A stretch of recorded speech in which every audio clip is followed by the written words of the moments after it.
everybody, it's Mrs. Combs, and we're going to read this wonderful story about Ibis. Ibis is a young humpback whale who is very curious. Sounds kind of like you guys, right? So this story is called Ibis, a true whale story, and it's written by John Hemmelman.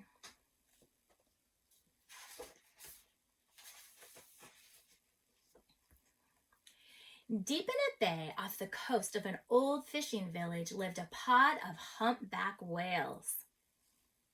Wow, wouldn't that be great to see that? What a sight. One of the whales was a little calf named Ibis. Ibis was curious about everything in the ocean. One day, she and her friend Blizzard went out swimming. They saw many kinds of fish. The most interesting were the starfish. Ibis liked to look at them. There was something about their shape that made her feel good.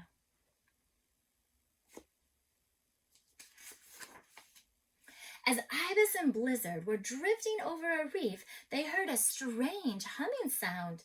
The two calves looked up to see something large and dark pass overhead. It was as big as a whale, but it wasn't a whale. The calves were frightened. They had never seen a boat before. They swam back to their mothers. The next day, Ibis went back to the reef. It wasn't long before another boat came along. Again, Ibis was scared, but she was curious too. She forced herself to swim to the surface. In the cool, hazy air, she saw several faces watching her. They didn't look scary. In fact, they looked very friendly. Ibis liked them.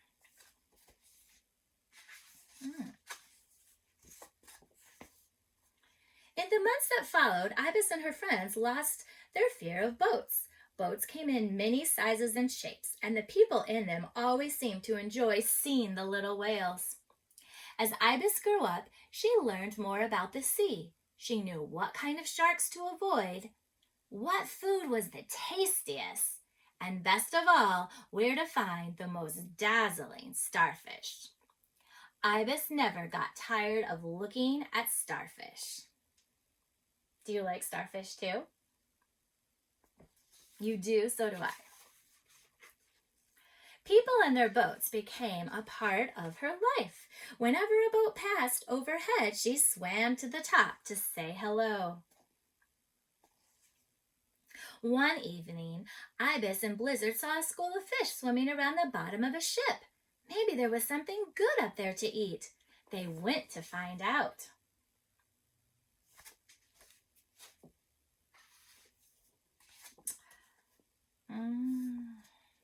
Suddenly, Ibis was caught in a fishing net.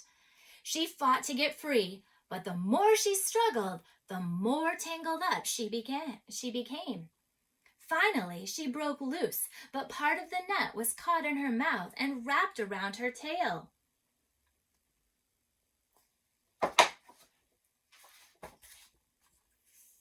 Blizzard swam off to find help.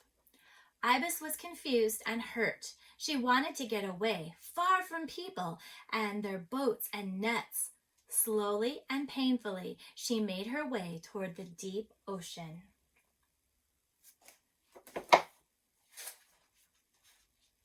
Many weeks passed and Ibis grew very ill. The net in her mouth made it hard for her to eat, and every time she went to the surface for air, the net cut into her tail.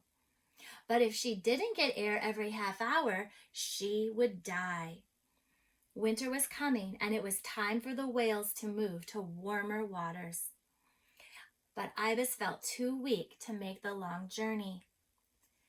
Instead, she turned back toward the coast. It was so hard for her to swim. She could barely keep moving. Ibis was about to give up, and then she saw a familiar shape. It was Blizzard. Blizzard saw that Ibis needed help. Gently, Blizzard pushed her to the surface so she could breathe. Suddenly, the water was filled with the sounds of boat engines. The whales saw two small rafts and a boat circling them.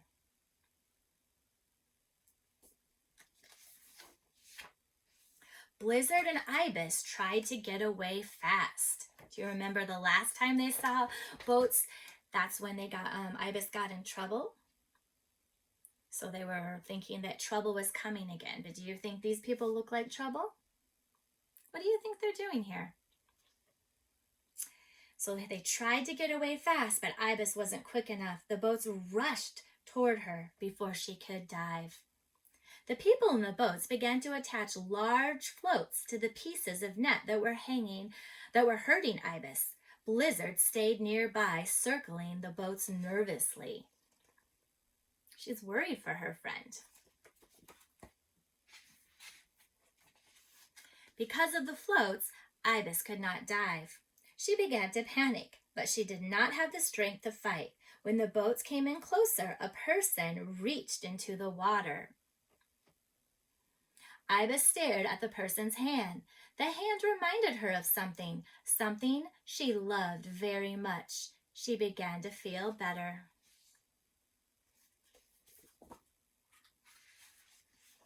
Soon, many hands dipped into the water. Ibis felt them tugging at the lines of the net. Moments later, the lines fell away and she was free. Ibis blew a big spout from her blowhole as if to say, "Thank you, thank you." Then she dived into the water. For the first time in many weeks, she felt no pain. She felt wonderful.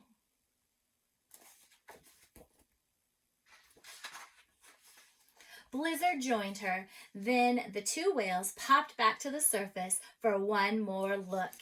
The people were waving their starfish-shaped hands. Ibis knew the hands had helped her and that the people were still her friends.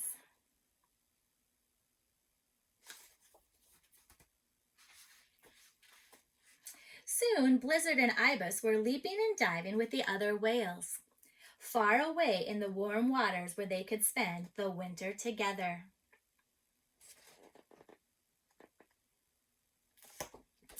And as I said, this is a true story. Ibis is actually a real humpback whale, and the author had seen her for the first time October of 1985, when he and his family were on a whale watching ship off the coast of Massachusetts. The whale swam right up to the boat as if to welcome them to this part of the world.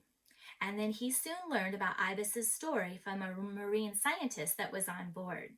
So it's a pretty neat little story. I hope you enjoyed it as much as I did. Thanks for joining.